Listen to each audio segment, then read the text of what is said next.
Sigmund Freud y el inconsciente y la mente dividida. Audiolibro completo. Introducción. El hombre que se atrevió a explorar la mente. Durante siglos, la humanidad ha intentado comprender su propia mente. Desde los filósofos griegos hasta los neurocientíficos modernos, la pregunta ha sido la misma. ¿Por qué pensamos, sentimos y actuamos como lo hacemos? Pero hubo un hombre que se atrevió a ir más allá, que se sumergió en lo más profundo de la psique humana, que reveló una verdad incómoda. No siempre somos conscientes de lo que ocurre dentro de nosotros mismos. Ese hombre fue Sigmund Freud, el padre del psicoanálisis, el pionero que nos enseñó que debajo de nuestra aparente racionalidad existen deseos, traumas y conflictos ocultos que influyen en cada aspecto de nuestra vida.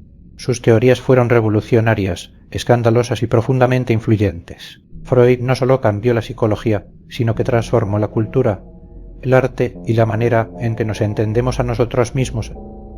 Este libro es un viaje al corazón de su pensamiento.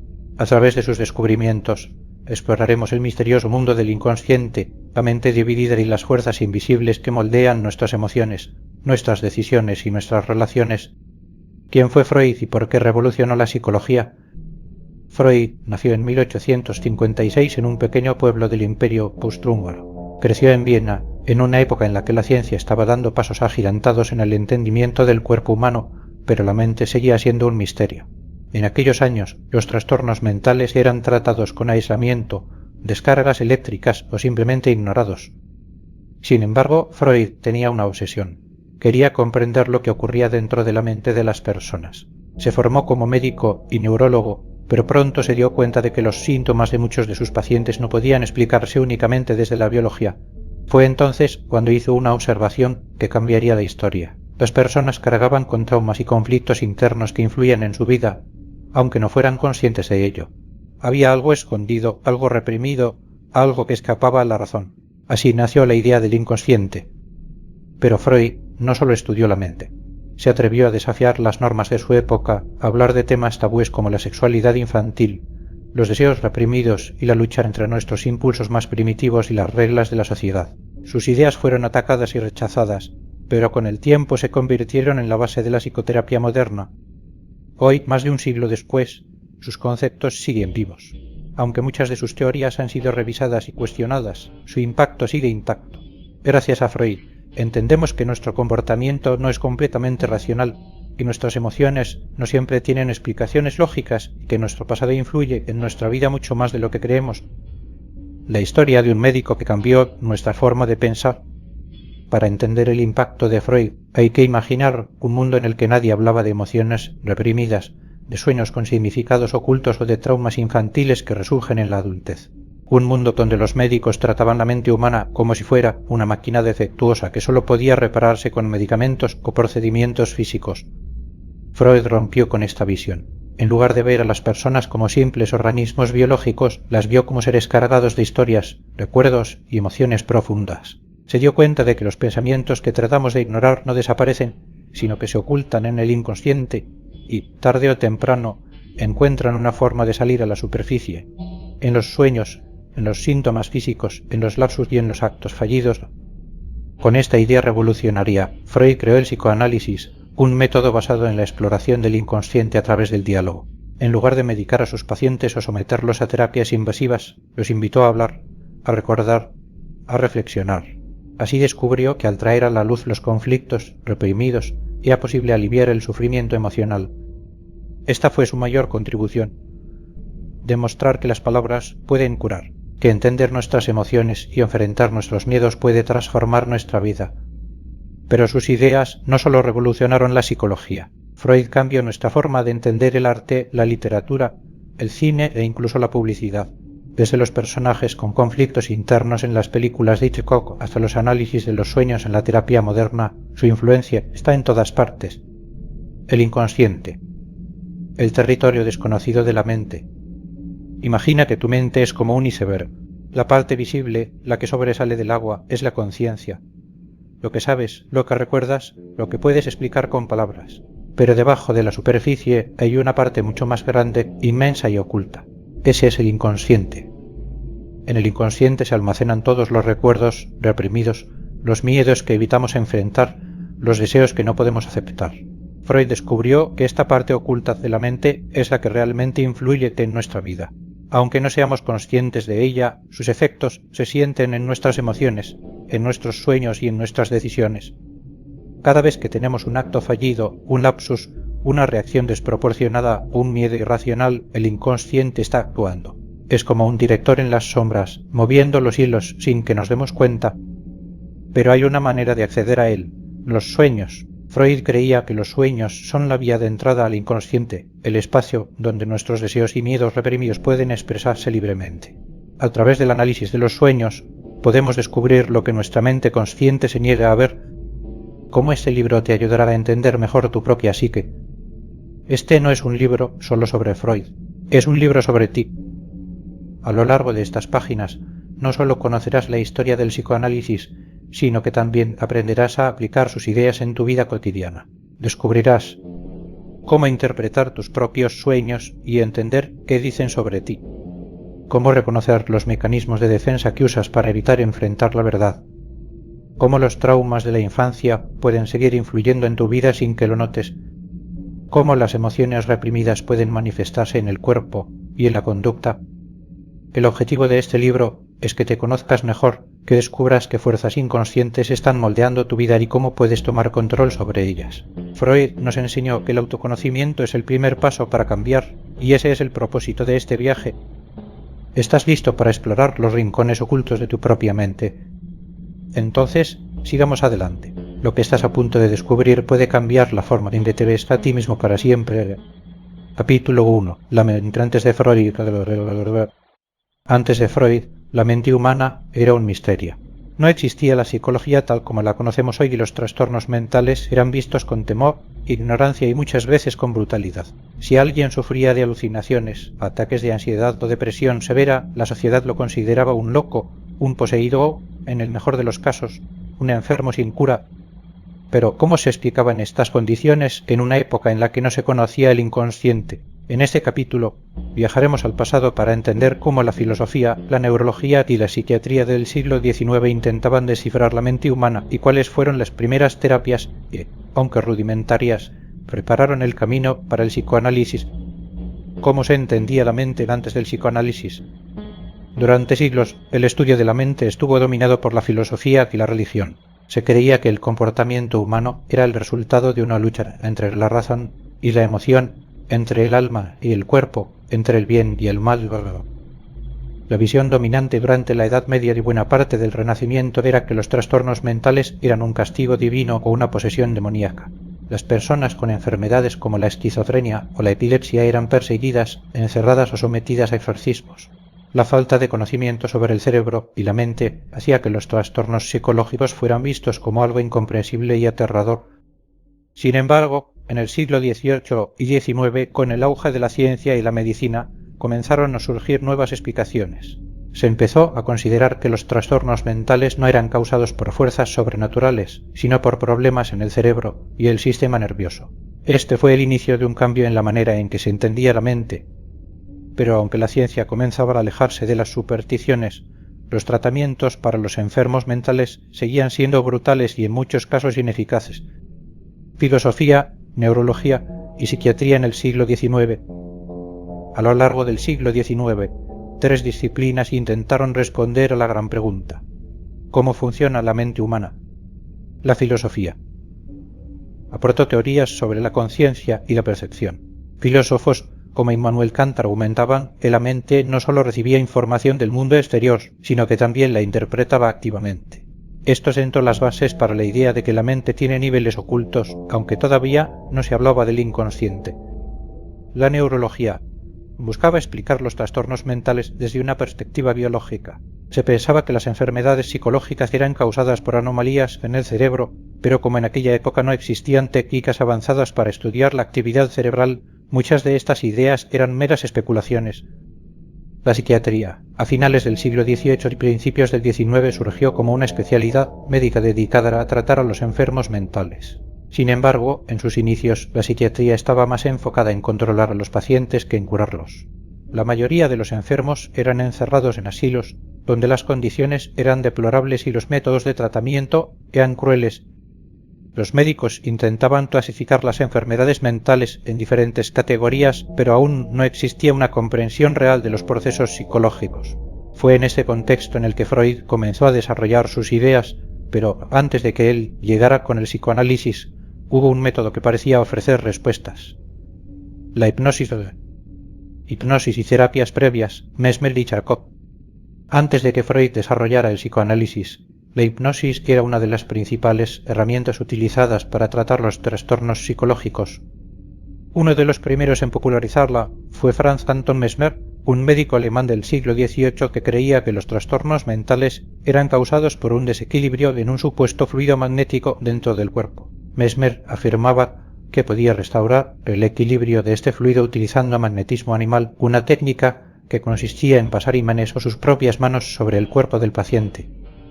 A pesar de que su teoría era completamente errónea, algunos de sus pacientes mejoraban. Con el tiempo se descubrió que lo que realmente estaba ocurriendo no era un efecto del magnetismo, sino de la sugestión hipnótica. Mesmer había sido el primero en descubrir el poder del estado hipnótico para influir en la mente. Más adelante, el neurólogo francés Jean-Martin Charcot llevó la hipnosis a un nivel más serio y científico.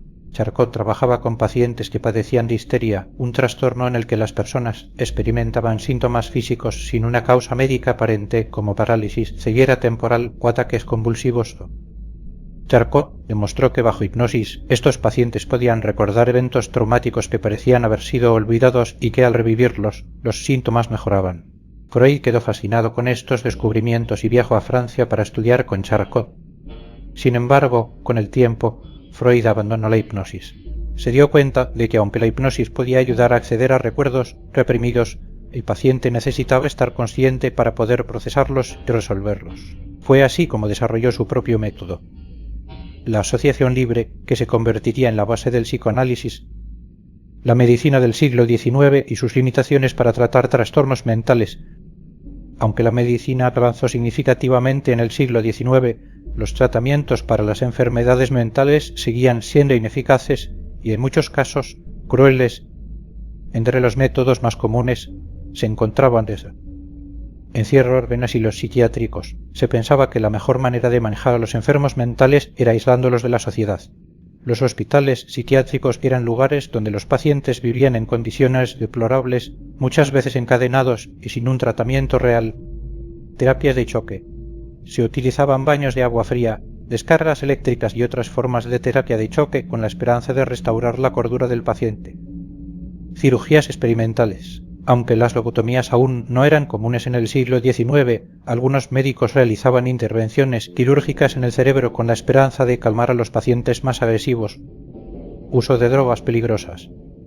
Se recetaban sustancias como opio, morfina y cloroformo sin entender completamente sus efectos a largo plazo. Muchos pacientes se volvían adictos o sufrían efectos secundarios graves.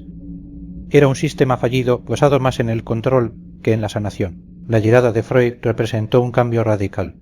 En lugar de ver a los pacientes como cuerpos enfermos, los vio como personas con historias, emociones y traumas que necesitaban ser comprendidos.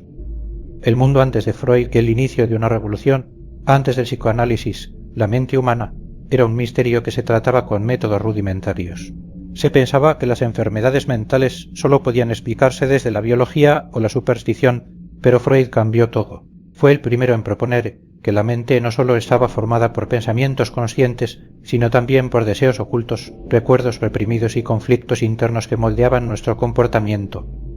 Lo que Freud descubrió sobre el inconsciente no solo transformó la psicología, sino también la manera en que nos entendemos a nosotros mismos. En el próximo capítulo exploraremos su vida y cómo sus experiencias personales lo llevaron a desarrollar una de las teorías más influyentes de la historia. Cómo un joven médico de Viena se convirtió en el padre del psicoanálisis. Sigamos explorando juntos. Capítulo 2. El viaje de Freud hacia el inconsciente. La historia del psicoanálisis es, en gran medida, la historia de un hombre obsesionado con entender la mente humana. Desde su juventud, Sigmund Freud sintió una atracción irresistible por el funcionamiento del cerebro, las emociones ocultas y los comportamientos inexplicables. Pero su viaje hacia el descubrimiento del inconsciente no fue inmediato. Freud no nació siendo el padre del psicoanálisis. No comenzó su carrera pensando en la mente dividida ni en los deseos reprimidos. su camino fue un proceso de aprendizaje, influencias y descubrimientos, lleno de obstáculos y momentos decisivos que lo llevaron a desafiar el pensamiento dominante de su época. En este capítulo exploraremos cómo su infancia, sus estudios y sus influencias intelectuales moldearon su visión del mundo, hasta culminar en el descubrimiento que cambiaría la psicología para siempre: la existencia de un inconsciente que gobierna nuestros pensamientos y emociones sin que nos demos cuenta. La infancia y formación académica de Freud en Viena. Sigmund Freud nació el 6 de mayo de 1856 en Freiberg, un pequeño pueblo del Imperio austrohúngaro. Su familia era judía y de clase media, pero cuando él tenía solo 4 años, se trasladaron a Viena en busca de mejores oportunidades. Viena, en aquel entonces, era el epicentro del pensamiento intelectual en Europa, un lugar donde la ciencia, la filosofía y la cultura se encontraban en plena efervescencia. Desde niño, Freud demostró ser un estudiante excepcional. Su madre, a quien Freud consideraba su mayor apoyo, lo trataba como un niño prodigio. Su padre, un comerciante de lanas, le inculcó la importancia del estudio y el pensamiento crítico. Gracias a su talento académico, Freud ingresó a la Universidad de Viena a la edad de 17 años para estudiar medicina. Aunque su carrera lo llevó a la neurología, lo que realmente le interesaba no era el cuerpo, sino la mente. Quería entender por qué las personas actuaban de ciertas maneras, qué fuerzas ocultas las impulsaban y qué mecanismos internos las hacían sufrir.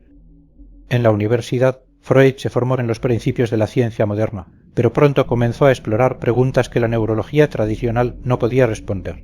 ¿Por qué algunos pacientes con problemas psicológicos no mostraban signos físicos de enfermedad? ¿Por qué ciertos síntomas parecían no tener una causa visible? ¿Por qué la mente parecía traicionarnos con lapsus, sueños extraños y deseos que preferíamos ignorar? Esas preguntas lo llevaron a buscar respuestas en las obras de algunos de los grandes pensadores de la época. Influencias clave: Darwin, Nietzsche, Breber y la neurología. Freud fue un gran lector, y su pensamiento se moldeó a partir de las ideas de científicos y filósofos que revolucionaron la manera en que entendemos el mundo. Entre sus influencias más importantes destacan Charles Darwin, Friedrich Nietzsche y Joseph Breber. Darwin y la evolución de la mente humana. La teoría de la evolución de Darwin influyó profundamente en Freud. Darwin había demostrado que el ser humano no era una creación divina, sino el resultado de un proceso evolutivo. Freud aplicó esta idea a la mente, argumentando que nuestra psique también tenía estructuras primitivas heredadas de nuestros antepasados. Así nació su idea del ello, la parte instintiva de la mente que busca placer y evita la del dolor, sin importar la lógica o la moral. Nietzsche y la lucha entre el instinto y la moral. Aunque Freud nunca mencionó abiertamente a Nietzsche en sus escritos, sus ideas suenan con las del filósofo alemán. Nietzsche hablaba de la lucha entre los deseos humanos y las normas sociales, algo que Freud plasmaría más tarde en su teoría del superyo, la parte de la mente que internaliza las normas y valores de la sociedad, muchas veces en conflicto con nuestros impulsos más profundos. Joseph Breer y el descubrimiento del trauma reprimido. Pero quizás la influencia más directa en el desarrollo del psicoanálisis vino de su amigo y mentor Joseph Breer, un médico vienés que trabajaba con pacientes que sufrían de histeria, un trastorno que se manifestaba con síntomas físicos sin causa aparente. Breer fue quien le presentó a Freud el caso que cambiaría su vida, el caso de Anna y el nacimiento de la terapia de la palabra. En la década de 1880, Breer trató a una joven llamada Berta Papenin, conocida en la literatura psicoanalítica como Anna O. Ella sufría de una serie de síntomas misteriosos: parálisis en el brazo derecho, episodios de ceguera, dificultades para hablar y ataques de ansiedad. Sin embargo, no había ninguna causa médica evidente que explicara su estado. Breer intentó un enfoque distinto. En lugar de medicarla o aplicar terapias físicas, la dejó hablar. Anna comenzó a relatar recuerdos traumáticos de su infancia y, sorprendentemente, cada vez que expresaba un recuerdo reprimido, sus síntomas mejoraban. Fue ella misma quien llamó a este proceso la cura por la palabra, un término que Freud adoptaría para desarrollar su propio método de tratamiento. El caso de Anna fue la primera evidencia de que los síntomas psicológicos no siempre tenían una base física, sino que podían ser manifestaciones de conflictos emocionales ocultos en la mente inconsciente. Freud quedó fascinado. Comprendió que la mente no era solo un conjunto de pensamientos conscientes, sino que había una parte oculta que influía en nuestra vida sin que nos diéramos cuenta. A partir de este descubrimiento, Freud comenzó a alejarse de la hipnosis y a desarrollar un nuevo método, la asociación libre, donde el paciente hablaba sin filtros sobre lo primero que le viniera a la mente. Así nacía The Psychoanalysis, la publicación de la interpretación de los sueños y su impacto. Freud sabía que su teoría era revolucionaria, pero necesitaba una prueba definitiva. Si el inconsciente realmente existía, tenía que haber una forma clara de acceder a él. Después de años de investigación, encontró la clave en un fenómeno que todos experimentamos: los sueños. En 1900 publicó su obra más importante, La interpretación de los sueños. En este libro, Freud argumentó que los sueños no eran simples imágenes sin sentido, sino expresiones simbólicas de deseos reprimidos. Cuando dormimos, la censura de la mente consciente se debilita, permitiendo que los pensamientos ocultos se expresen en forma de metáforas y símbolos. Freud describió los sueños como la vía real hacia el inconsciente, una afirmación que cambiaría para siempre la manera en que entendemos la mente humana, pero su teoría fue recibida con escepticismo. Muchos médicos la consideraron una fantasía, una interpretación demasiado subjetiva para ser considerada ciencia. Sin embargo, a medida que más personas experimentaban el psicoanálisis y descubrían sus propios deseos reprimidos a través del análisis de sus sueños, el método de Freud comenzó a ganar reconocimiento. La interpretación de los sueños no solo estableció las bases del psicoanálisis, sino que también transformó el arte, la literatura y la cultura. Desde el surrealismo de Salvador Dalí hasta las películas de Alfred Hitchcock, la idea de que los sueños pueden revelar los misterios de la mente se convirtió en un tema recurrente en la historia del pensamiento humano. El inicio de una revolución psicológica. Con el descubrimiento del inconsciente, Freud abrió una puerta que nunca más se cerraría. Su teoría rompió con la visión tradicional de la mente y sentó las bases de la psicoterapia moderna. Pero su camino no sería fácil. En el próximo capítulo exploraremos cómo Freud desarrolló su modelo estructural de la mente y cómo su teoría del ello, el yo y el superior redefinió la psicología. ¿Qué partes de nuestra mente están en constante conflicto? ¿Por qué reprimimos ciertos deseos y pensamientos? Sigamos adelante en este viaje al interior de la psique humana. Capítulo 3. El inconsciente y la mente dividida. ¿Qué pasaría si te dijera que gran parte de lo que haces, piensas y sientes no está bajo tu control consciente? Que tus miedos, tus deseos más profundos y hasta tus decisiones diarias están influenciadas por algo que no puedes ver ni controlar del todo. Sigmund Freud nos reveló una verdad inquietante. Nuestra mente no es un todo unificado, sino una estructura dividida, donde una parte oculta, el inconsciente, ejerce una influencia constante sobre nuestra vida. El inconsciente no es solo un depósito de recuerdos olvidados. Es un mundo invisible, lleno de deseos reprimidos, traumas no resueltos y pensamientos que nuestra mente consciente se niega a reconocer. Este capítulo nos llevará a explorar el corazón del psicoanálisis. La teoría del inconsciente y la mente dividida, el mecanismo de la represión, el papel de los sueños como un portal lo oculto y los famosos actos fallidos que delatan lo que queremos esconder. La teoría del inconsciente, lo que la mente oculta. Antes de Freud, la mayoría de los psicólogos y filósofos creían que la mente era solo lo que podemos percibir y pensar conscientemente. Se asumía que nuestras acciones eran el resultado de pensamientos racionales y decisiones lógicas.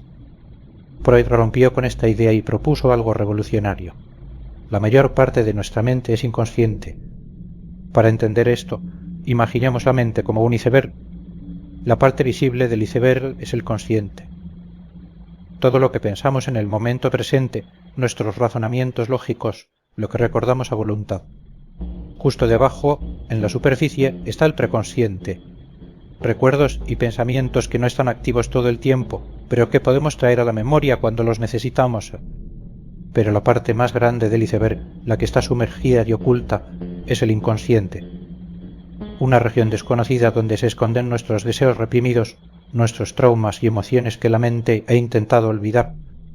Freud descubrió esta parte oculta de la mente influye en nuestra vida diaria sin que lo sepamos. Los miedos irracionales, los impulsos que no entendemos, las atracciones inexplicables, los sueños extraños, todo está ligado a lo que se esconde en el inconsciente. Pero, ¿cómo es que estas emociones y pensamientos terminan allí, en la oscuridad de nuestra psique? Aquí entra en juego el mecanismo de la represión. La represión. ¿Qué recuerdos y deseos bloqueamos sin darnos cuenta? La mente tiene una función automática de defensa. cuando algo es demasiado doloroso o perturbador lo empuja fuera de la conciencia para que no nos cause angustia. A este mecanismo le llamó represión. Imagina que un niño es constantemente criticado por sus padres cada vez que expresa enojo. Con el tiempo aprenderá que sentir enojo es malo y su mente comenzará a reprimir estos sentimientos. Ya no se permitirá sentir rabia abiertamente, pero eso no significa que la emoción desaparezca. Simplemente se esconde en el inconsciente y buscar otras formas de manifestarse. Las emociones reprimidas no desaparecen, sino que se transforman en síntomas. Ansiedad, fobias, dolores físicos sin explicación, pesadillas recurrentes, todo esto puede ser el resultado de emociones que fueron bloqueadas y no resueltas. Freud descubrió que muchas personas que sufrían de síntomas psicológicos estaban, en realidad, lidiando con emociones reprimidas. Su trabajo consistió en ayudarlas a traer estos recuerdos al consciente para que pudieran enfrentarlos y liberarse de su influencia. Pero si el inconsciente es una zona oculta, ¿cómo podemos saber qué hay en él? Freud encontró una respuesta fascinante. Los sueños. El papel de los sueños en la revelación del inconsciente. Desde tiempos antiguos, los sueños han sido un enigma. Algunas culturas los veían como mensajes de los dioses, mientras que otros los consideraban simples productos del cerebro sin significado real. Freud propuso una idea revolucionaria. Los sueños son la vía real hacia el inconsciente. Cuando dormimos, la censura de la mente consciente se debilita, permitiendo que los pensamientos reprimidos y los deseos ocultos se expresen.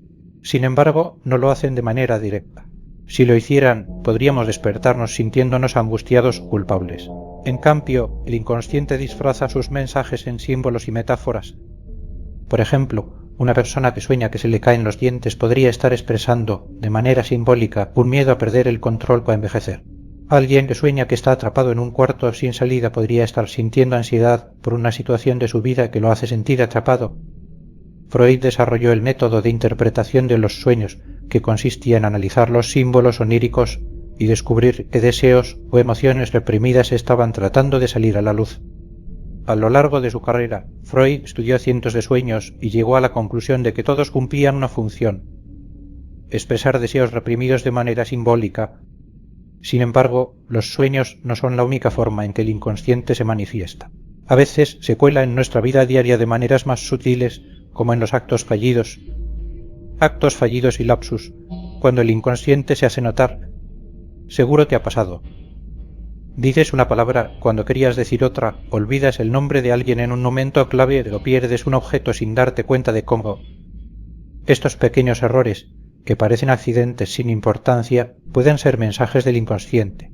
Freud los llamó actos fallidos y creía que eran una forma en la que la mente reprimida se expresaba sin que lo notáramos.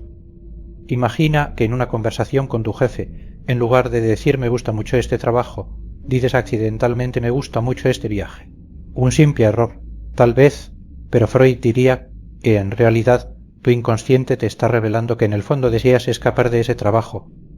Otro ejemplo es cuando olvidamos el nombre de alguien con quien tuvimos una mala experiencia. No es casualidad. Nuestra mente está intentando borrar ese recuerdo porque nos resulta incómodo. Los actos fallidos y los lapsus son una prueba de que el inconsciente no está completamente bajo nuestro control. Por más que intentemos reprimir ciertos pensamientos o emociones, siempre encuentran una manera de manifestarse. Conclusión. Conocernos a nosotros mismos es conocer nuestro inconsciente. Freud nos enseñó que no somos tan racionales como creemos. Dentro de nuestra mente hay una parte oculta que moldea nuestra vida sin que lo notemos. El inconsciente influye en nuestras emociones, en nuestros sueños y en nuestros comportamientos, y entenderlo es clave para comprendernos a nosotros mismos. Si alguna vez te has preguntado por qué repites ciertos patrones en tus relaciones, por qué ciertos miedos parecen no tener explicación o por qué algunos sueños te dejan una sensación extraña, la respuesta puede estar en tu inconsciente.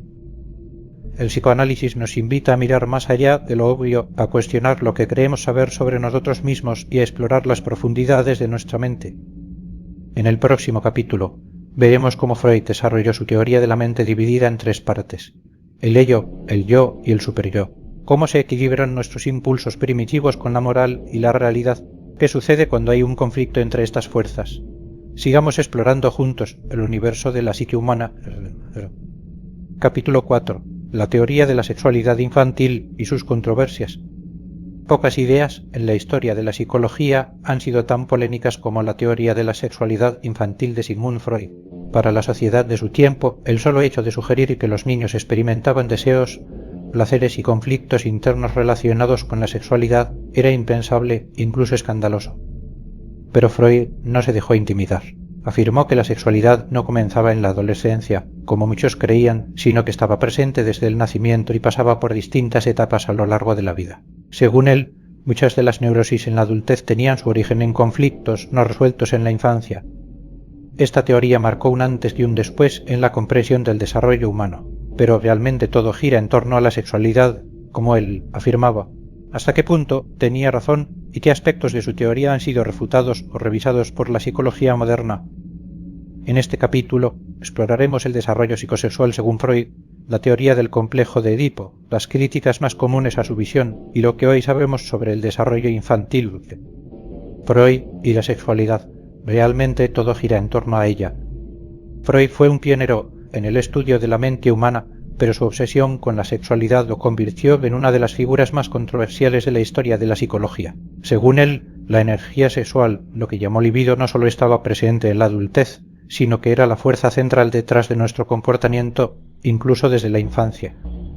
Para Freud, la sexualidad no se limitaba al acto sexual, sino que incluía cualquier búsqueda de placer en distintas etapas del desarrollo. En sus palabras, la infancia no es un periodo de inocencia absoluta, sino un tiempo en el que el niño explora sensaciones y busca gratificación de diversas maneras. Esta afirmación escandalizó a la sociedad de la época y sigue siendo motivo de debate en la actualidad. Sin embargo, su idea principal sí tuvo impacto. Hoy sabemos que la infancia es un período clave en la formación de la personalidad y que las experiencias tempranas afectan nuestra vida adulta. Para entender mejor su teoría, veamos cómo Freud estructuró el desarrollo psicosexual en 5 etapas. Las etapas del desarrollo psicosexual. Freud planteó que a lo largo de la infancia la libido se enfoca en diferentes partes del cuerpo. Cada etapa representa un desafío psicológico que debe resolverse para que la persona pueda desarrollarse de manera saludable. Si no se supera adecuadamente, pueden quedar fijaciones que en la adultez se manifestarían como rasgos de personalidad o problemas psicológicos. Etapa oral 0 a 1 año. La zona de placer es la boca. El bebé explora el mundo succionando, mordiendo y chupando. Si hay una sobreestimulación o privación en esta etapa, Freud creía que el niño podía desarrollar una fijación oral que en la adultez se traduciría en conductas como fumar, comer en exceso o tener una personalidad dependiente. Etapa anal 1 a 3 años. La zona de placer es el ano. El niño aprende a controlar los esfínteres, lo que representa un primer encuentro con la disciplina y el control. Si los padres son demasiado estrictos o demasiado permisivos con el entrenamiento para ir al baño, el niño podría desarrollar una personalidad anal retenida obsesiva, perfeccionista, controladora o una personalidad anal expulsiva desordenada, impulsiva. Etapa fálica 3 a 6 años. La zona de placer son los genitales. En esta etapa, el niño empieza a notar las diferencias entre los sexos y es cuando surge el complejo de Edipo. Según Freud, en esta fase el niño siente atracción por el progenitor del sexo opuesto y rivalidad con el del mismo sexo. Si este conflicto no se resuelve adecuadamente, puede haber dificultades en las relaciones de pareja en la adultez. Etapa de latencia 6 a 12 años. En esta etapa, la energía sexual se reprime temporalmente y el niño se enfoca en el aprendizaje y la socialización. Aquí se fortalecen habilidades cognitivas y emocionales sin la influencia de la libido. Etapa genital 12 años en adelante. En la adolescencia, la energía sexual le aparece con fuerza. A diferencia de la etapa fálica, en la que el placer es autoexploratorio, aquí se dirige hacia otras personas. Si las etapas anteriores se resolvieron bien, la persona podrá desarrollar relaciones afectivas y sexuales sanas en la adultez. El complejo de Edipo. El amor y la rivalidad en la infancia. Una de las ideas más debatidas de Freud es el complejo de Edipo. Inspirado en la tragedia griega de Edipo Rey, Freud propuso que todos los niños atraviesan un periodo en el que sienten atracción por el progenitor del sexo opuesto y rivalidad con el del mismo sexo. Según él, un niño varón, por ejemplo, puede desarrollar un fuerte apego a su madre y ver a su padre como un competidor. Con el tiempo, Este conflicto se resuelve cuando el niño abandona estos sentimientos y se identifica con su padre. Para Freud, el modo en que este conflicto se resuelva influirá en la forma en que el niño establecerá relaciones en la adultez. Las niñas, según Freud, pasaban por un proceso similar al que llamó complejo de Electra, en el que sentían apego hacia el padre y rivalidad con la madre. Sin embargo, esta teoría ha sido ampliamente criticada. La psicología moderna considera que las relaciones entre padres e hijos son mucho más complejas y que el desarrollo infantil no se basa únicamente en la atracción y la rivalidad sexual. Críticas y revisiones modernas a la teoría sexual de Freud. Aunque la teoría del desarrollo psicosexual de Freud tuvo un gran impacto, muchos de sus aspectos han sido cuestionados. Entre las principales críticas se encuentran énfasis excesivo en la sexualidad. La psicología actual reconoce que la sexualidad es solo uno de muchos factores en el desarrollo infantil. Otros aspectos, como la socialización, la educación y las emociones, también juegan un papel crucial. Falta de evidencia científica. Freud basó sus conclusiones en un número reducido de pacientes y no utilizó métodos experimentales rigurosos. Hoy en día, muchas de sus afirmaciones no pueden ser comprobadas empíricamente. Visión sesgada de la infancia. La teoría de Freud refleja los valores de su época y no toma en cuenta otros factores como la cultura y las diferencias individuales. A pesar de estas críticas, Freud fue el primero en señalar que la infancia es una etapa clave en la formación de la personalidad y que muchas de nuestras emociones y comportamientos tienen raíces en experiencias tempranas. Conclusión. ¿Cuánto de Freud sigue vigente? Aunque la teoría de Freud ha sido revisada y en algunos casos superada, su legado sigue presente. Hoy sabemos que las experiencias de la infancia influyen en la adultez, que las emociones reprimidas pueden generar conflictos internos y que la mente humana es mucho más compleja de lo que parece. En el próximo capítulo exploraremos cómo Freud desarrolló su famoso modelo de la mente. El ello, el yo y el superyo. Cómo se equilibra el deseo, la moral y la realidad. ¿Qué sucede cuando estas fuerzas entran en conflicto? Sigamos descubriendo juntos los misterios de la mente humana. Capítulo 5. El modelo estructural de la mente. Si alguna vez te has sentido dividido entre lo que deseas hacer y lo que deberías hacer, si has experimentado culpa por algo que en el fondo querías hacer, o si te has sorprendido a ti mismo actuando de manera impulsiva sin entender por qué, entonces ya has sentido en carne propia la lucha interna que Freud describió en su modelo estructural de la mente. Para Freud, la mente humana no es una unidad homogénea, sino un campo de batalla donde tres fuerzas distintas compiten por el control: el ello, el yo y el superyo. Estas tres instancias psíquicas determinan nuestras emociones, nuestras decisiones y, en última instancia, nuestra personalidad. En este capítulo exploraremos a fondo qué representa cada una de estas estructuras, cómo influyen en nuestra vida diaria y qué sucede cuando entran en conflicto. La división entre el ello, el yo y el superyo. Freud comparó la mente con un iceberg. Solo una pequeña parte es visible en la conciencia, mientras que la mayor parte permanece oculta bajo la superficie del inconsciente. Dentro de este iceberg mental existen tres fuerzas en constante lucha. El ello, la parte más primitiva, que busca placer inmediato sin preocuparse por las consecuencias.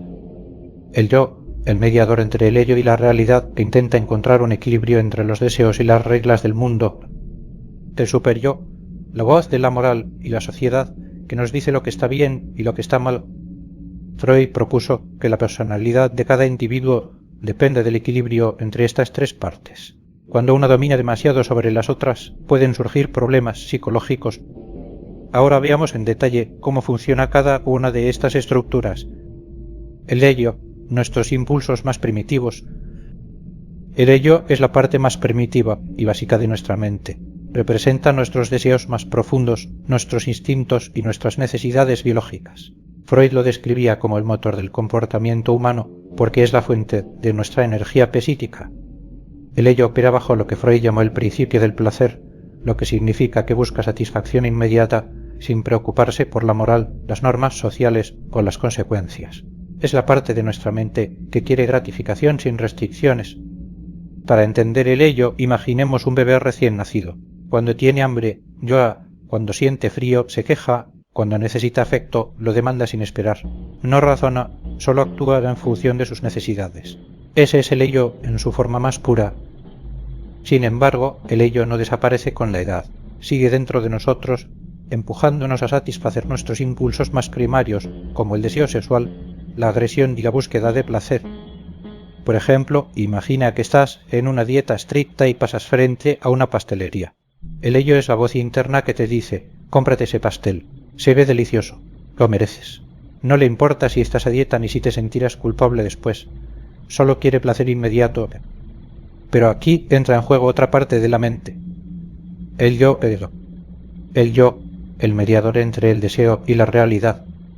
Si el ello es como un niño caprichoso que quiere todo en el momento, el yo es el adulto racional que le dice: no puedes tenerlo todo ahora mismo. El yo se desarrolla a medida que crecemos y aprendemos que no siempre podemos satisfacer nuestros deseos de inmediato. Opera bajo el principio de realidad, lo que significa que busca de equilibrar los impulsos del ello con las normas del mundo exterior. Volviendo al ejemplo del pastel, si el ello te dice cómelo ya, el yo entra en acción y analiza la situación. Si me lo como, romperé la dieta. Tal vez puedo esperar hasta el fin de semana y darme un gusto sin culpa. Podría comprar una porción más pequeña en lugar de un pastel entero. El yo es el que nos ayuda a tomar decisiones racionales y a postergar la gratificación cuando es necesario. Pero el yo no solo lucha contra el ello, también debe lidiar con otra fuerza poderosa. El superyo, la moral, la culpa y las normas sociales. El superyo es la parte de nuestra mente que representa la moral, las normas sociales y los valores que hemos aprendido desde la infancia. Es la voz interior que nos dice lo que está bien y lo que está mal. Si el ello es la parte primitiva y el yo es el mediador racional, el superyo es el juez implacable que nos castiga con culpa cuando hacemos algo que va en contra de nuestras creencias. El superyo se desarrolla cuando aprendemos las reglas de nuestros padres, la sociedad y la cultura en la que vivimos. Nos ayuda a ser responsables y a actuar de manera ética, pero cuando es demasiado rígido, puede hacer que nos sintamos constantemente culpables o que nos autoexijamos demasiado. Volvamos al ejemplo del pastel. Si el ello quiere comerlo y el yo intenta negociar, el superyo podría intervenir diciendo: si lo comes, demostrarás que no tienes fuerza de voluntad. No deberías ni pensar en romper la dieta. Si lo haces, te sentirás fatal después. Aquí podemos ver cómo el superyo puede hacer que nos sintamos culpables incluso por un simple deseo. Cuando el superyo es demasiado dominante, puede generar ansiedad, perfeccionismo extremo y una constante sensación de culpa. ¿Cómo interactúan estas tres partes de la mente en la vida cotidiana? El equilibrio entre el ello, el yo y el superyo define nuestra personalidad y nuestro comportamiento diario. Veamos algunos ejemplos de cómo esta lucha interna se manifiesta en la vida real, en las relaciones personales. El ello puede hacer que actuemos impulsivamente en una discusión, diciendo cosas hirientes sin pensar. El yo nos ayuda a pensar antes de hablar y a encontrar una solución racional. El superyo nos recuerda que debemos ser justos y considerar los sentimientos de los demás en la toma de decisiones. El ello nos impulsa a tomar riesgos sin pensar en las consecuencias.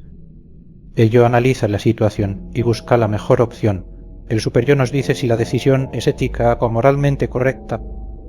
En el manejo del estrés, el ello quiere escapar del estrés de inmediato, buscando distracciones como comer en exceso, fumar o beber.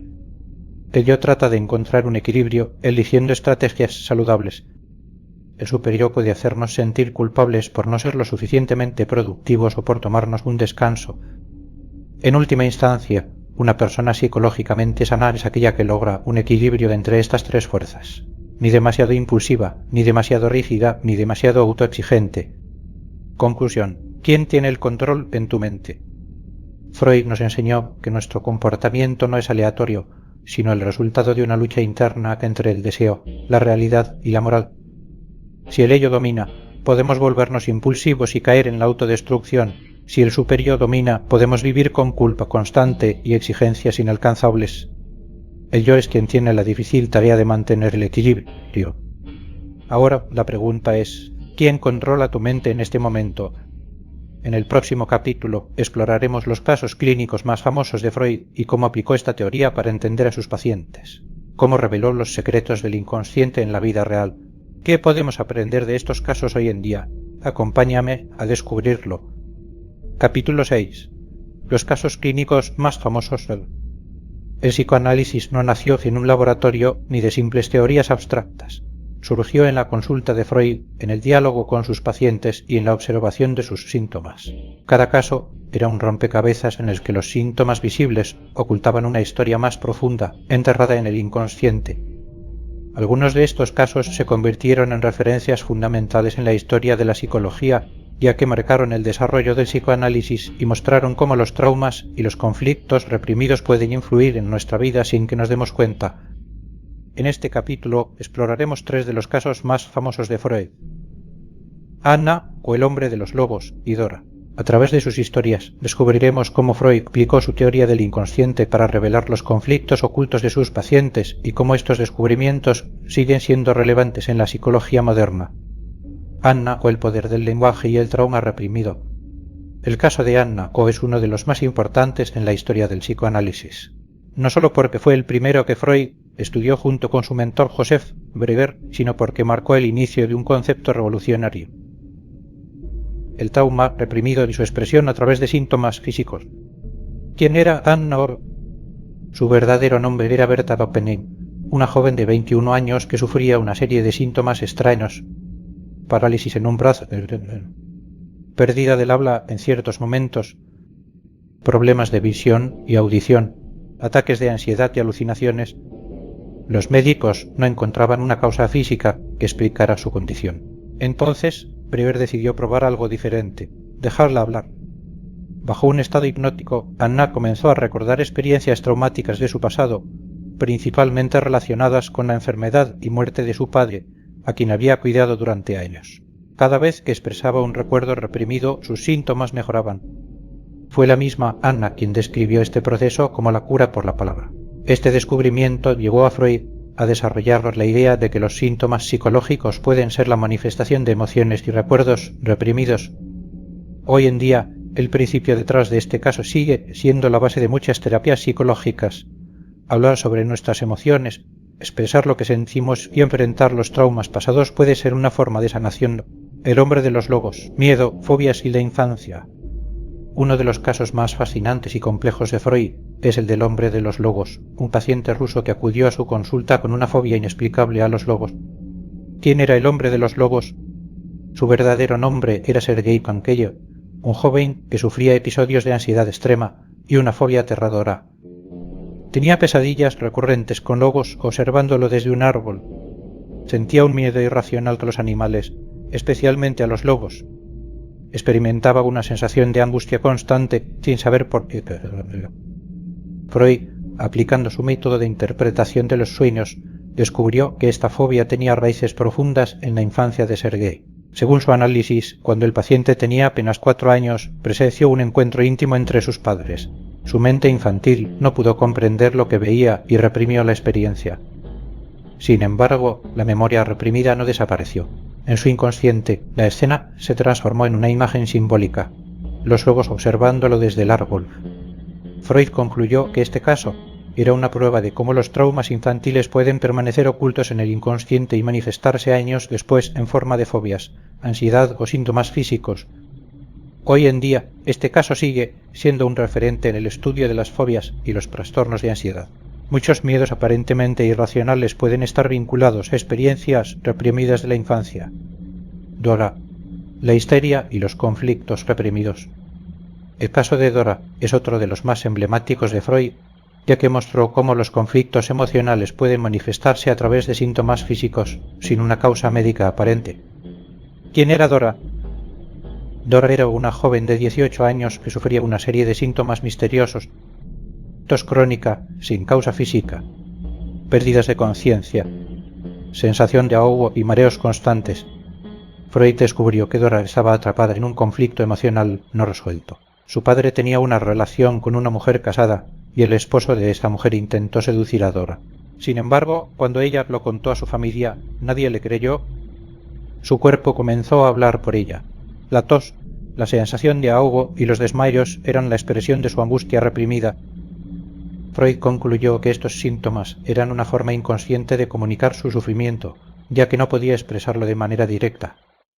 Este caso ayudó a Freud a reforzar su teoría sobre la represión y a demostrar que los síntomas físicos pueden ser el resultado de conflictos emocionales no resueltos. Hoy en día la relación entre emociones reprimidas y síntomas físicos es ampliamente estudiada en la psicología y la medicina psicosomática. ¿Qué aprendemos hoy de estos casos en la psicología moderna? Aunque han pasado más de 100 años desde que Freud analizó estos casos, sus enseñanzas siguen siendo relevantes hoy en día. Los síntomas psicológicos pueden tener una causa inconsciente. Muchas veces, la ansiedad, la depresión o las fobias no tienen una causa evidente en la vida cotidiana, pero pueden estar ligadas a experiencias reprimidas del pasado. El hablar puede ser una herramienta de sanación. El caso de Anna demostró que cuando expresamos emociones reprimidas, los síntomas pueden aliviarse. La psicoterapia moderna sigue basándose en este principio. Los traumas infantiles pueden influir en la vida adulta. El caso del hombre de los lobos nos enseñó que una experiencia infantil reprimida puede resurgir años después en forma de fobias o ansiedad. La mente se defiende de los recuerdos dolorosos.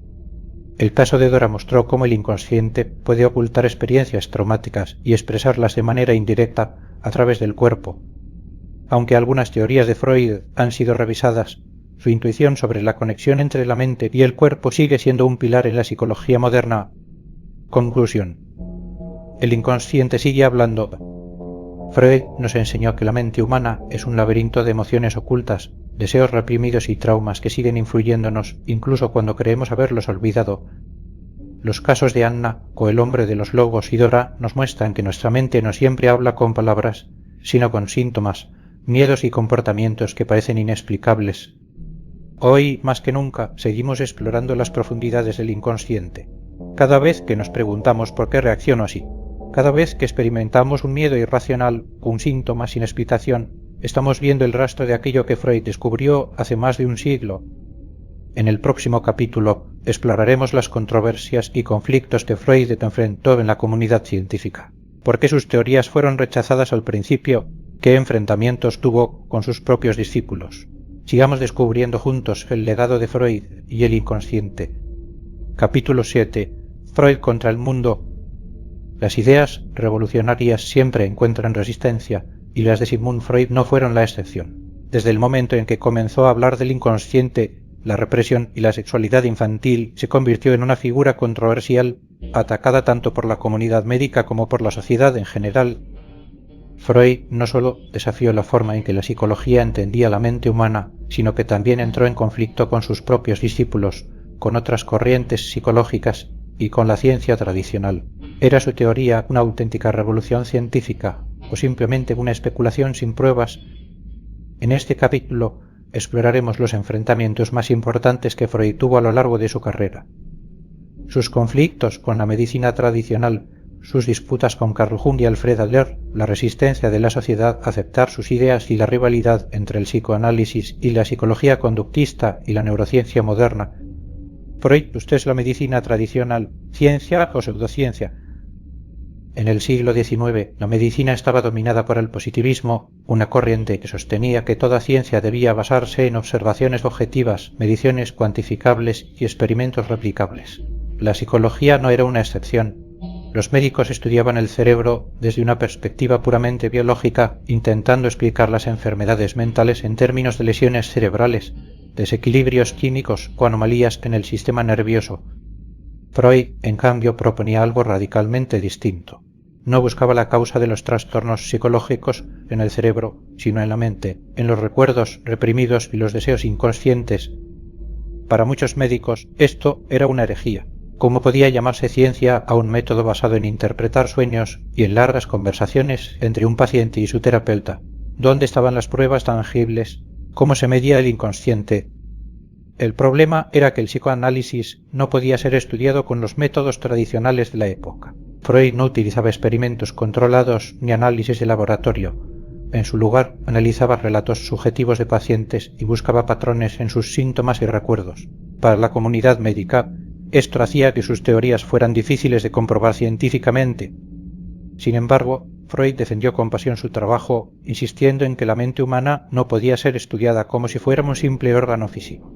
Sus teorías, aunque difíciles de medir con los instrumentos de la época, eran capaces de explicar comportamientos complejos que la neurología no podía comprender, pero la medicina tradicional no fue su único enemigo. Algunos de sus propios seguidores terminaron rebelándose contra él. Las disputas con Carl Jung y Alfred Adler. En sus primeros años, Freud reunió a un grupo de discípulos que compartían su entusiasmo por explorar la mente inconsciente. Entre ellos, los más brillantes fueron Carl Jung y Alfred Adler, quienes parecían ser sus sucesores naturales. Pero a medida que el psicoanálisis evolucionaba, comenzaron a surgir diferencias irreconciliables. Carl Jung, del inconsciente personal al inconsciente colectivo. Jung, al principio, era uno de los seguidores más cercanos de Freud, pero con el tiempo comenzó a cuestionar su énfasis excesivo en la sexualidad y a proponer una visión más amplia del inconsciente. Mientras Freud sostenía que el inconsciente estaba formado por deseos reprimidos y traumas individuales, Jung creía que había algo más. Un inconsciente colectivo, una estructura psíquica compartida por toda la humanidad, llena de símbolos y arquetipos universales. Para Freud, esto era un desvío peligroso. Él veía el psicoanálisis como una ciencia, mientras que las ideas de Jung sobre lo espiritual y lo mítico lo acercaban más a la filosofía que a la metafísica. La ruptura fue inevitable.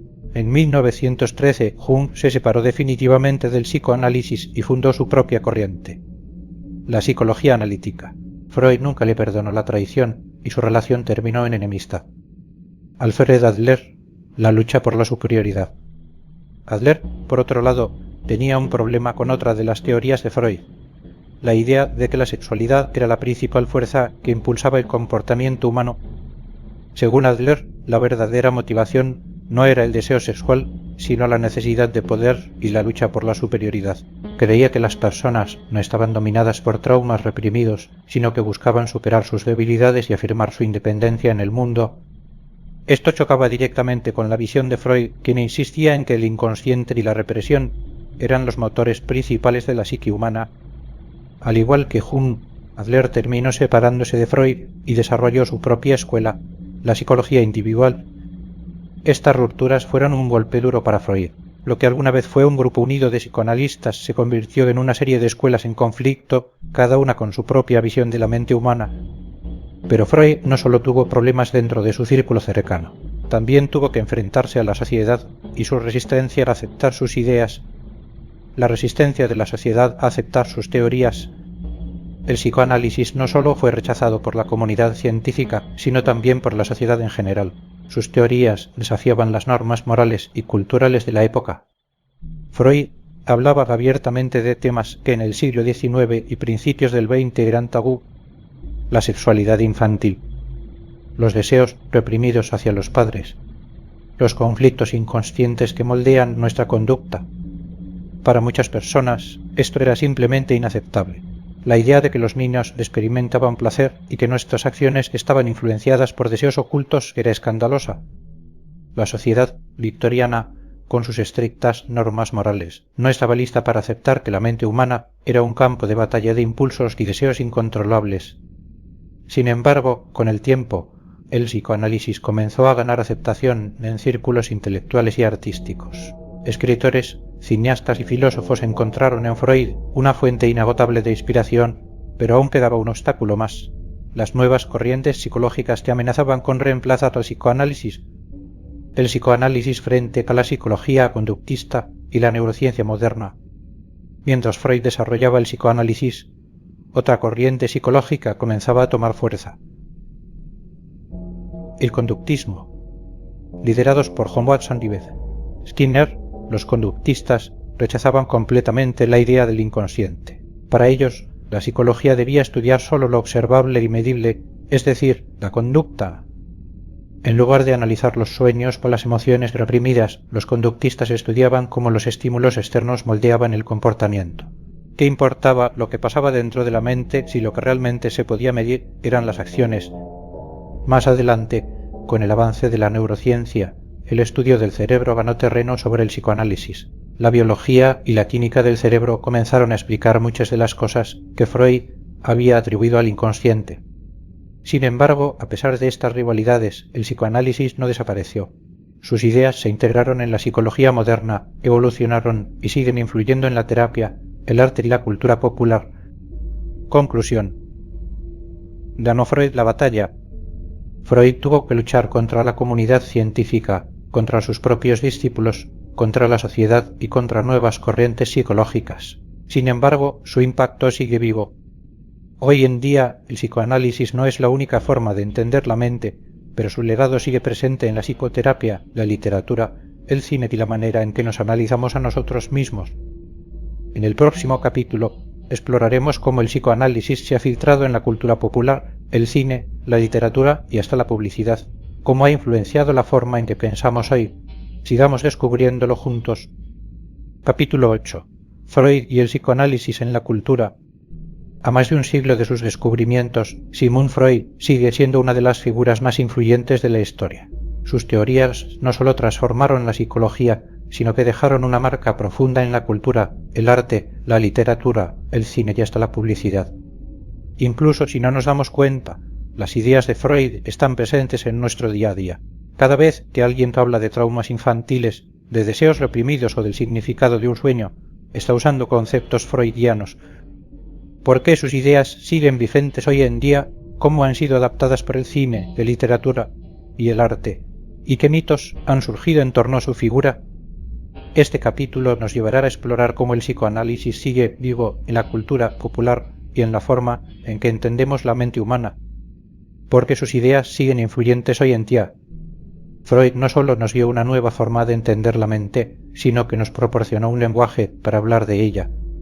Antes del psicoanálisis, conceptos como el inconsciente, la represión, los actos fallidos o la proyección no existían. Hoy en día son parte de nuestro vocabulario cotidiano. Pero más allá del lenguaje, Freud nos dejó tres ideas fundamentales que siguen resonando en la psicología y en la cultura. La mente es un territorio dividido. Freud nos enseñó que no somos completamente racionales. Nuestras decisiones, emociones y comportamientos no siempre son conscientes. Hay fuerzas internas que nos influyen sin que nos demos cuenta. El pasado nos moldea. Nuestra infancia, nuestras experiencias tempranas y los traumas no resueltos pueden seguir afectándonos en la adultez. No podemos escapar de nuestro pasado, pero podemos comprenderlo y aprender de él. La expresión de los deseos reprimidos, los sueños, los lapsus y los síntomas psicológicos son pistas de lo que nuestra mente inconsciente intenta decirnos. Nada es completamente casual en la mente humana. Estas ideas han sido adoptadas y adaptadas en muchas áreas, desde el arte hasta la publicidad. Veamos algunos de los ejemplos más claros. Referencias al psicoanálisis en el cine y la literatura. El cine ha sido una de las artes donde las ideas de Freud han tenido más impacto. Su teoría del inconsciente, los sueños y los conflictos internos han inspirado a grandes directores. Freud en el cine. Alfred Hitchcock fue uno de los cineastas que más usó las ideas del psicoanálisis. En Psicosis vemos a un personaje atrapado entre su deseo reprimido y su superior moral. En Vértigo, la obsesión y la identidad se convierten en elementos clave de la historia. En El Cisne Negro, la protagonista lucha con su lado oscuro y reprimido, una clara representación de la teoría freudiana del ello y el superior en conflicto. En Origen Inception, los sueños y el inconsciente son el tema central, mostrando cómo los recuerdos y los traumas reprimidos pueden influir en la realidad. Pero el psicoanálisis no solo influyó en el cine, sino también en la literatura. Freud en la literatura. Franz Kafka exploró la ansiedad y la culpa en la Metamorfosis, reflejando conflictos internos y el sentimiento de alienación. James Joyce en Ulises utilizó el monólogo interior, una técnica literaria que imita el flujo del inconsciente. Virginia Woolf experimentó con la narración subjetiva para mostrar los pensamientos ocultos de sus personajes. Gracias a Freud, la literatura se transformó. Los personajes ya no eran solo lo que decían y hacían, sino que también tenían un mundo interno complejo que podía ser explorado. Pero Freud no solo influyó en las artes, también cambió la forma en que las empresas nos venden productos. El impacto del psicoanálisis en la publicidad y el arte. Freud revolucionó la psicología, pero su sobrino, Edouard Bernays, revolucionó la publicidad al aplicar sus ideas al mundo del consumo. Bernays comprendió que las personas no compran productos solo por necesidad, sino también por deseos inconscientes. Las marcas no venden cosas, venden emociones. Por ejemplo, el cigarro como símbolo de independencia femenina. En los años 20, las mujeres no solían fumar en público. Bernays organizó una campaña en la que modelos fumaban en las calles, llamando a los cigarrillos antorchas de la libertad. La estrategia funcionó. fumar se convirtió en un acto de independencia.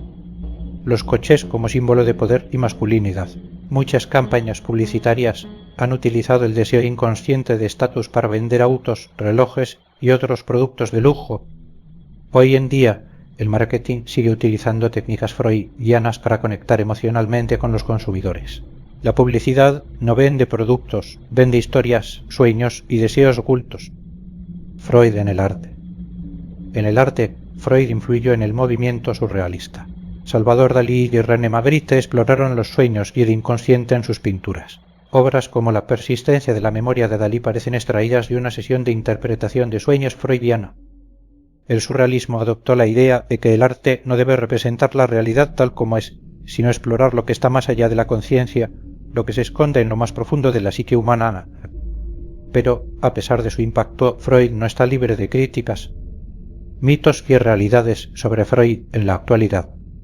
Con el paso del tiempo han surgido muchos mitos sobre Freud y sus ideas. Algunos son exageraciones, otros son malentendidos. Veamos los más comunes. Mito 1. Freud creía que todo gira en torno al sexo. Realidad. Aunque la sexualidad era un tema central en su teoría, Freud no decía que todo en la vida se reduce al sexo. Su concepto de libido incluía cualquier forma de energía psíquica, no solo el deseo sexual. Mito 2. El psicoanálisis ha sido completamente refutado. Realidad. Muchas de sus ideas han sido revisadas, pero su concepto del inconsciente sigue vigente. Hoy sabemos que gran parte de nuestras decisiones ocurren de manera automática, sin que seamos conscientes de ellas. Mito 3. Freud manipulaba sus casos para probar sus teorías. Realidad. Si bien Freud interpretaba los casos bajo su propia visión, el método psicoanalítico ha evolucionado con el tiempo. La terapia basada en la exploración del inconsciente sigue siendo una herramienta utilizada en la psicología moderna. A pesar de sus errores y controversias, Freud sigue siendo una figura clave en la historia de la psicología. Conclusión. Freud en el siglo XXI. Aunque la ciencia ha avanzado, el psicoanálisis sigue presente en la cultura, en la literatura, en el cine, en la publicidad y en la manera en que nos entendemos a nosotros mismos.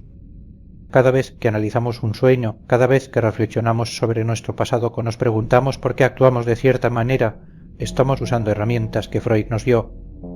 En el próximo capítulo exploraremos las críticas al psicoanálisis y cómo ha evolucionado en la psicología moderna. ¿Qué ideas siguen vigentes y cuáles han sido descartadas?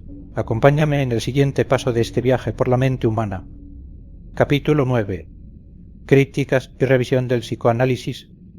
A lo largo de este audiolibro hemos explorado el impacto del psicoanálisis en la psicología, el arte, la cultura y la manera en que entendemos la mente humana. Pero ninguna teoría es intocable y las ideas de Sigmund Freud no han estado exentas de críticas. Aunque su legado es innegable, muchos aspectos de su teoría han sido cuestionados, modificados o incluso descartados con el avance de la ciencia. Algunos lo consideran un genio adelantado a su tiempo, mientras que otros lo ven como un pensador cuyas ideas carecían de rigor científico. En este capítulo analizaremos qué partes del psicoanálisis han sido refutadas, qué aspectos siguen vigentes, si el psicoanálisis es una terapia efectiva hoy y qué corrientes han surgido a partir de su legado. ¿Qué aspectos del psicoanálisis han sido refutados?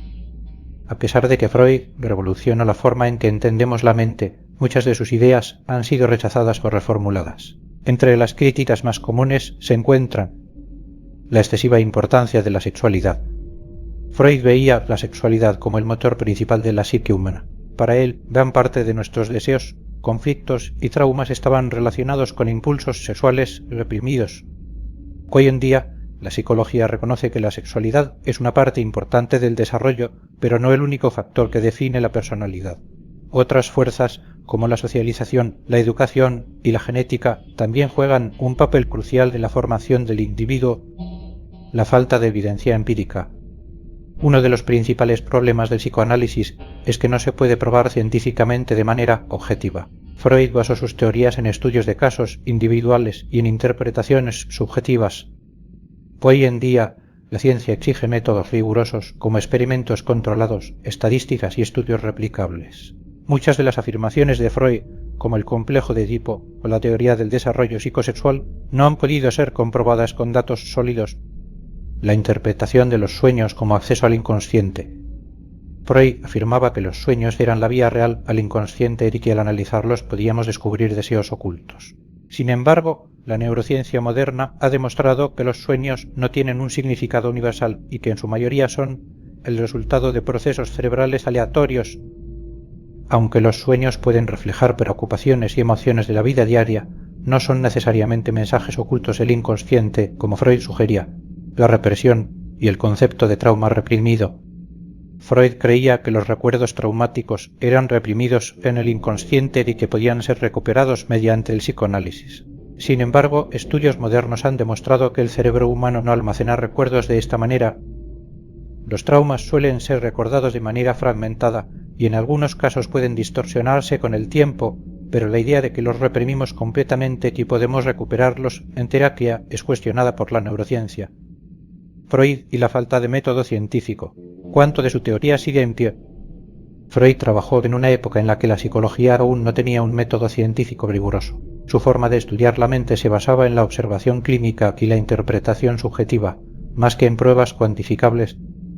¿Significa esto que su teoría es inválida? No del todo. Aunque muchas de sus ideas han sido refutadas, Freud planteó preguntas que siguen siendo fundamentales en la psicología moderna. Por ejemplo, la existencia del inconsciente. Aunque Freud lo describió de manera distinta a como lo hace la neurociencia actual, hoy sabemos que muchas de nuestras decisiones y emociones ocurren de forma automática, sin que seamos conscientes de ellas. La influencia de la infancia en la vida adulta. Hoy sabemos que las experiencias tempranas moldean la personalidad y pueden tener un impacto en la vida futura, aunque no necesariamente de la forma en que Freud lo planteó. Los mecanismos de defensa. Conceptos como la represión, la proyección y la negación siguen siendo estudiados en la psicología moderna. En resumen, aunque muchas de sus explicaciones han sido descartadas, las preguntas que Freud planteó siguen siendo relevantes y han dado lugar a nuevas formas de estudiar la mente. ¿Es el psicoanálisis una terapia efectiva hoy? El psicoanálisis ha cambiado mucho desde los tiempos de Freud. Hoy en día existen muchas formas de terapia psicológica, algunas basadas en sus ideas y otras que han tomado caminos completamente diferentes. Las terapias basadas en el psicoanálisis. Psicoanálisis clásico. Sigue el modelo de Freud con sesiones largas donde el paciente habla libremente y el terapeuta interpreta su discurso. Psicoterapia psicodinámica. Es una versión más moderna y breve del psicoanálisis, centrada en explorar patrones inconscientes sin depender tanto de la interpretación de los sueños o el análisis del pasado. ¿Funciona el psicoanálisis? La efectividad del psicoanálisis ha sido cuestionada en varios estudios. Se ha demostrado que terapias más estructuradas, como la terapia cognitivo-conductual TCC, suelen ser más rápidas y efectivas para tratar trastornos como la ansiedad y la depresión. Sin embargo, algunas personas encuentran en el psicoanálisis un espacio valioso para explorar su historia personal y sus emociones profundas. Es una terapia que puede funcionar para ciertos individuos, pero no es la opción más eficiente para todos los casos. Otras corrientes que surgieron a partir de su legado. Aunque muchas de las ideas de Freud han sido cuestionadas, su trabajo inspiró el desarrollo de nuevas corrientes psicológicas que siguen vigentes hoy en día. Psicología humanista. Autores como Carl Rogers y Abraham Maslow rechazaron la visión pesimista del ser humano que Freud proponía y desarrollaron una psicología basada en el crecimiento personal y la autorrealización. Psicología cognitivo-conductual TCC. Esta corriente, basada en el trabajo de Bethe, Skinner y Aaron Beck, dejó de lado el inconsciente y se enfocó en cómo los pensamientos y comportamientos pueden ser modificados conscientemente. Hoy en día, la TCC es la terapia con más respaldo científico para tratar la depresión, la ansiedad y otros trastornos. Neurociencia y psicología moderna. Con el avance de la neurociencia, hoy sabemos mucho más sobre el funcionamiento del cerebro. Se han descubierto redes neuronales responsables de la memoria, la emoción y la toma de decisiones, lo que ha permitido desarrollar tratamientos basados en datos biológicos. A pesar de esto, Freud sigue siendo una referencia importante en la historia de la psicología. Su visión de la mente como un sistema complejo con múltiples niveles sigue inspirando estudios y reflexiones en la actualidad. Conclusión. Freud ha sido superado. Freud fue un pionero, pero no tenía todas las respuestas. Muchos aspectos de su teoría han sido refutados, pero otros han evolucionado y siguen siendo fundamentales en la psicología. Hoy en día el psicoanálisis ya no es la única opción para entender la mente humana, pero su influencia sigue presente en la terapia, la cultura y la forma en que nos analizamos a nosotros mismos. En el próximo capítulo exploraremos cómo aplicar algunas de las ideas de Freud en la vida cotidiana. Podemos usar el conocimiento del inconsciente para mejorar nuestras relaciones, nuestra autoestima y nuestra toma de decisiones. Acompáñame en la última parte de este viaje por la mente humana. Capítulo 10. Aplicando el psicoanálisis en la vida moderna. A lo largo de este audiolibro hemos explorado las teorías de Freud, su impacto en la psicología y la cultura, así como las críticas y revisiones a sus ideas. Pero, más allá de la teoría, surge una pregunta clave. ¿Cómo podemos aplicar el psicoanálisis a nuestra vida diaria? Aunque Freud desarrolló el psicoanálisis como una terapia clínica, muchos de sus conceptos pueden ayudarnos a comprendernos mejor, a mejorar nuestras relaciones y a enfrentar bloqueos emocionales. En este capítulo final exploraremos cómo usar el conocimiento del inconsciente, los sueños, los mecanismos de defensa y autoexploración para mejorar nuestra vida cotidiana, cómo interpretar nuestros propios sueños y pensamientos ocultos. Freud afirmaba que los sueños eran la vía real hacia el inconsciente. Aunque hoy sabemos que los sueños no tienen un significado universal, pueden reflejar preocupaciones, emociones o deseos ocultos. Para interpretar nuestros sueños, Freud sugería 3 pasos básicos. Registrar los sueños inmediatamente al despertar. Nuestra memoria de los sueños es frágil, y olvidar detalles clave puede hacer que la interpretación sea difícil. Identificar los símbolos personales. Freud creía que los sueños eran manifestaciones simbólicas de pensamientos reprimidos. No existen significados universales, sino que cada persona asocia símbolos de manera diferente. Relacionarlos con la vida emocional. En lugar de buscar explicaciones místicas, Freud sugería analizar los sueños en función de lo que está ocurriendo en nuestra vida. Estamos atravesando un conflicto, tenemos miedo de algo. Por ejemplo, soñar con estar atrapado puede simbolizar una sensación de estancamiento en la vida real. Soñar con perder los dientes, según Freud, puede estar relacionado con el miedo a la pérdida o la inseguridad. Pero más allá de los sueños, nuestro inconsciente también se manifiesta en nuestros pensamientos automáticos, lapsus y reacciones emocionales inesperadas. Observar estos pequeños detalles puede darnos pistas sobre lo que realmente estamos sintiendo, cómo identificar nuestros mecanismos de defensa y bloqueos emocionales. Freud descubrió que para protegernos de emociones dolorosas, nuestra mente emplea mecanismos de defensa. Son estrategias inconscientes que usamos para evitar enfrentar lo que nos incomoda. Algunos de los más comunes son represión, bloquear recuerdos o emociones desagradables; proyección, atribuir a los demás sentimientos que no queremos reconocer en nosotros mismos; racionalización, justificar nuestros errores para no sentir culpa; negación, rechazar la realidad porque nos resulta demasiado difícil de aceptar. Por ejemplo, alguien que dice mi ex me dejó porque no me merecía, en lugar de reconocer su propio miedo al abandono, podría estar usando la racionalización como defensa. ¿Cómo identificar nuestros propios mecanismos de defensa? Observar en qué situaciones nos sentimos incómodos o reaccionamos de manera desproporcionada. Preguntarnos si estamos evitando enfrentar una verdad difícil. Analizar nuestras excusas y justificaciones en situaciones de conflicto. Tomar conciencia de estos mecanismos es el primer paso para superarlos y enfrentar nuestras emociones de manera más saludable.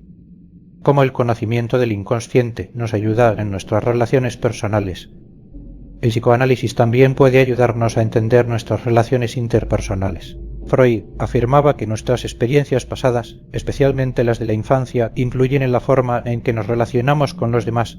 Por ejemplo, si una persona creció en un ambiente donde no se expresaban emociones, podría tener dificultades para abrirse en sus relaciones.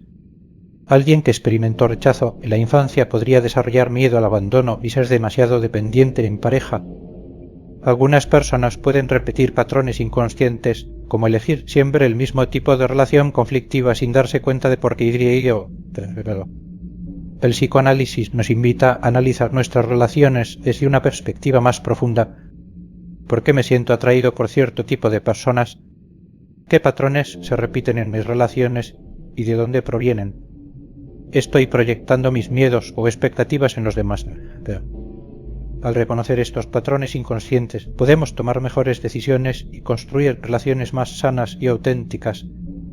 Freud y la autoexploración, claves para entendernos mejor. Más allá de las terapias, Freud nos dejó un mensaje claro: conócete a ti mismo. La autoexploración es una herramienta poderosa para el crecimiento personal. Aquí hay algunas estrategias inspiradas en el psicoanálisis para aplicarlo en la vida diaria.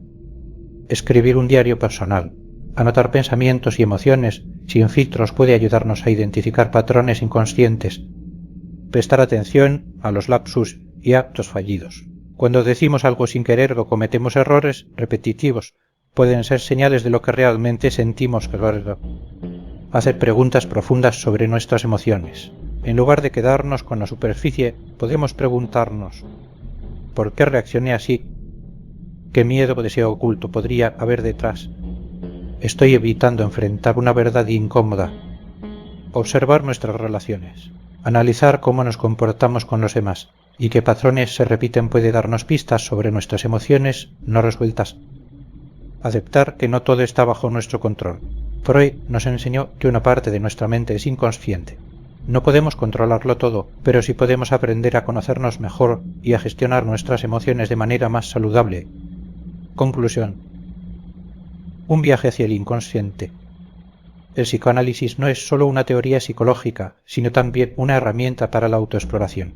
Nos ayuda a entender que no siempre somos conscientes de nuestras propias motivaciones, que nuestra infancia influye en nuestra vida adulta y que nuestras emociones reprimidas pueden manifestarse de maneras inesperadas.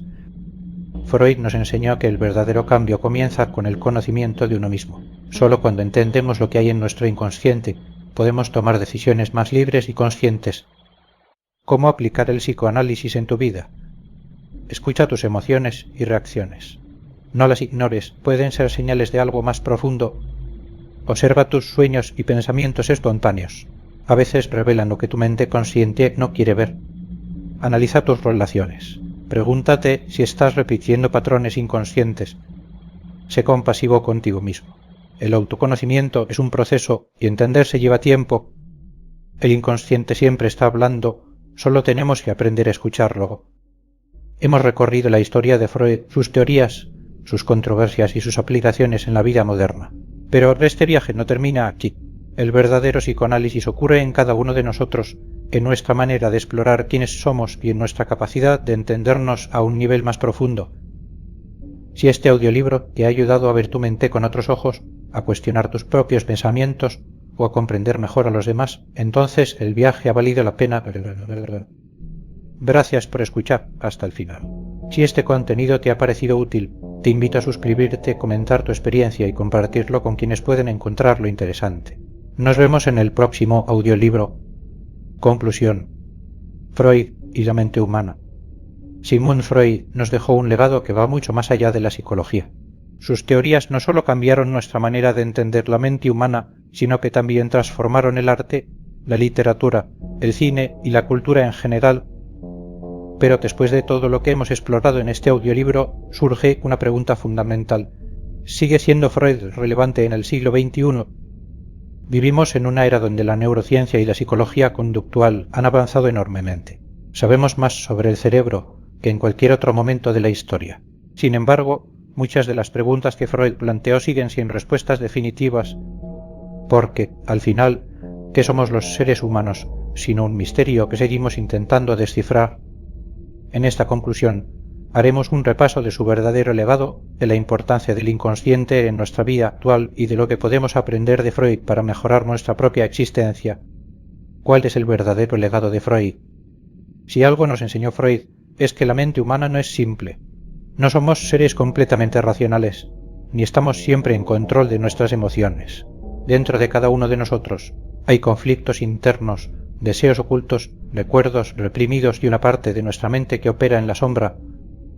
Su legado no está en que cada una de sus teorías haya sido completamente acertada, sino en que nos enseñó a mirar más allá de lo evidente.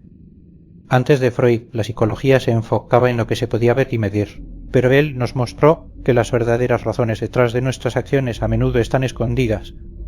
Hoy el psicoanálisis ha evolucionado, pero su esencia sigue viva. Entender el pasado para comprender el presente, explorar el inconsciente para encontrar respuestas y analizar nuestras emociones más profundas para vivir con más conciencia. Freud cambió la forma en que nos percibimos a nosotros mismos.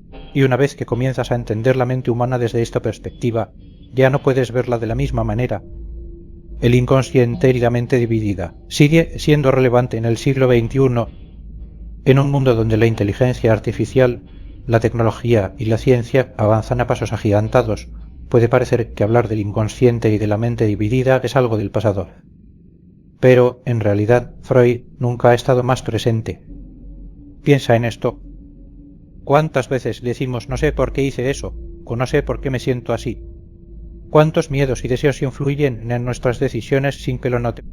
La neurociencia moderna ha demostrado que muchas de nuestras decisiones se toman en el cerebro de manera inconsciente antes de que siquiera seamos conscientes de ellas. Freud tenía razón en que nuestro comportamiento no siempre está bajo nuestro control total. Además, conceptos como los mecanismos de defensa, la represión o el poder del pasado en nuestra vida siguen siendo fundamentales en la psicología moderna. Freud nos dio un mapa para explorar lo que no podemos ver a simple vista. Y en una época donde nos enfocamos tanto en el mundo exterior, redes sociales, noticias, tecnología, su mensaje es más necesario que nunca mirar hacia adentro. ¿Qué podemos aprender de Freud para mejorar nuestra vida? Más allá de la teoría, hay lecciones prácticas que podemos aplicar en nuestro día a día. Conócete a ti mismo. Freud nos enseñó que muchas veces no somos conscientes de nuestras verdaderas motivaciones. Tomarnos el tiempo para analizar nuestras emociones, nuestros patrones de comportamiento y nuestros sueños puede ayudarnos a comprendernos mejor. Pregúntate, ¿por qué reacciono así ante ciertas situaciones? ¿Qué emociones trato de evitar? ¿Qué patrones se repiten en mis relaciones? El autoconocimiento es la clave para el crecimiento personal. No ignores tus emociones reprimidas. Freud demostró que lo que reprimimos no desaparece, sino que encuentra otras formas de salir a la superficie. Muchas veces, el estrés, la ansiedad o incluso síntomas físicos pueden ser señales de emociones que no estamos enfrentando. La próxima vez que sientas ansiedad o incomodidad sin razón aparente, en lugar de ignorarla, pregúntate, ¿qué parte de mí está tratando de hablar y no estoy escuchando? Acepta que no todo está bajo tu control. Freud nos enseñó que no podemos controlar todo en nuestra mente. A veces nuestros pensamientos y emociones parecerán ilógicos o contradictorios, pero en lugar de luchar contra ellos podemos aceptarlos y tratar de comprenderlos. Nuestra mente es un lugar complejo y está bien no tener todas las respuestas de inmediato. La infancia importa, pero no nos define por completo. Si bien Freud enfatizó la importancia de la infancia, eso no significa que estemos condenados por nuestras experiencias pasadas. Con la reflexión y el trabajo interno podemos cambiar la forma en que interpretamos y vivimos nuestra historia. Reflexión final. La importancia del autoconocimiento. Freud nos dejó un mensaje claro. El mayor poder que podemos tener es el poder de entendernos a nosotros mismos. No somos solo lo que vemos en la superficie. Somos la suma de nuestras experiencias, deseos, conflictos y emociones ocultas. Y cuanto más nos conocemos, más libertad tenemos para elegir quién queremos ser. Este audiolibro no pretende darte respuestas absolutas, porque en la psicología y en la vida las respuestas no son tan simples. Pero si te ha hecho cuestionarte, si te ha llevado a mirar dentro de ti con más profundidad, entonces su propósito se ha cumplido. Ahora es tu turno. Comparte tu opinión en los comentarios. ¿Qué parte del psicoanálisis te pareció más interesante? ¿Crees que el inconsciente influye en tu vida? ¿Has notado patrones en tu comportamiento que antes no veías? Si este audiolibro te ha sido útil, dale like, compártelo y suscríbete para más contenido sobre la mente humana, porque el conocimiento es poder y el autoconocimiento es la clave para una vida más consciente. Gracias por escuchar hasta el final. Nos vemos en el próximo audiolibro.